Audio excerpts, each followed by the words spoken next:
David, I wanted to talk to you today specifically, not about the structure of the building, but about the emblazonment, about the graphic delight of what's going on to the building. Can you tell us a bit about that? Sure. Yeah, well, it's interesting, since we last talked, the building is a lot more finished on the exterior. And so what you're seeing now is the windows and the railings filling in, but also the precast concrete on the base, the four-story base, has all been finished up with porcelain tiles that are a detail that adds another layer of detail to the exterior.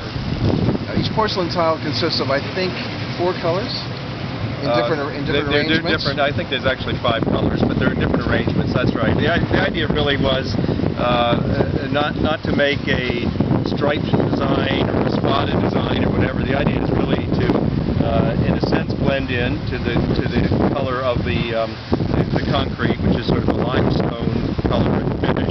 Yeah. But also to have a bit of emphasis, a little bit of black, a little bit of white, a little salt and pepper, basically. It's interesting because it's kind of core to the color, right? Each selection of 5 colors is the core, as it were. That's right. Next to it. Now, is it all intuitive or personal? How do you decide what colors are going to go where on these little tile inserts?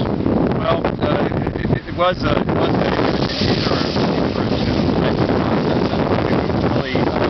thought a little bit about what were the colors, what's the mix of the colors. These happen to be porcelain tiles, which means that they're built to withstand freeze and thaw and different kinds of exterior conditions, of course.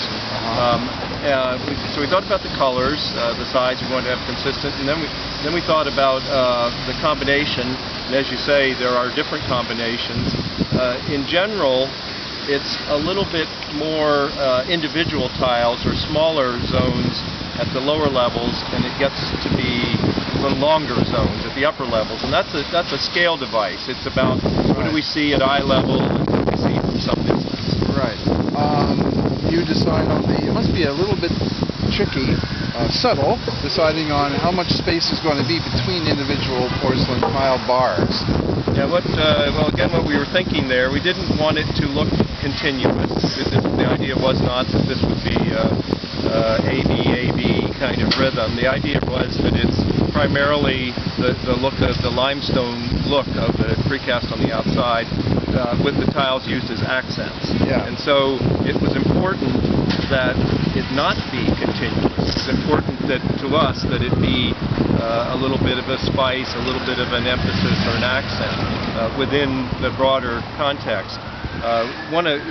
We've looked at the design of this building from at least 3 different vantage points, if we could put it that way. One is from some distance away, maybe a block away or so, if we catch a glimpse of it from Queen Street or catch a glimpse from further down Sudbury.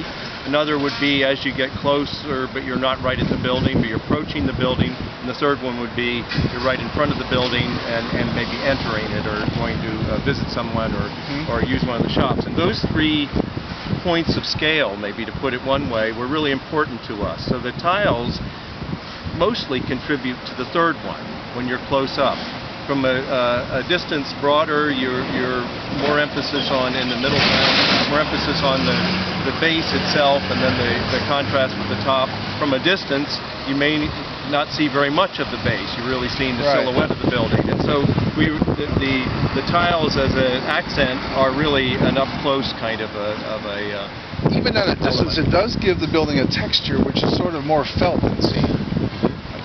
Yeah, well, I appreciate that. I mean, in a way, this is our version of something that has been done for thousands of years, which is a little bit of elaboration on the masonry building, whether it's gargoyles or it's contrasting red tan brick or it's limestone coursing. I mean, we see that in different ways for buildings over time, and that visual texture, I think consciously, but for sort of subconsciously, we appreciate the delight of that. We appreciate that complexity. Yeah. And so that was certainly intended here. Great. Thanks so much, David. You're very welcome.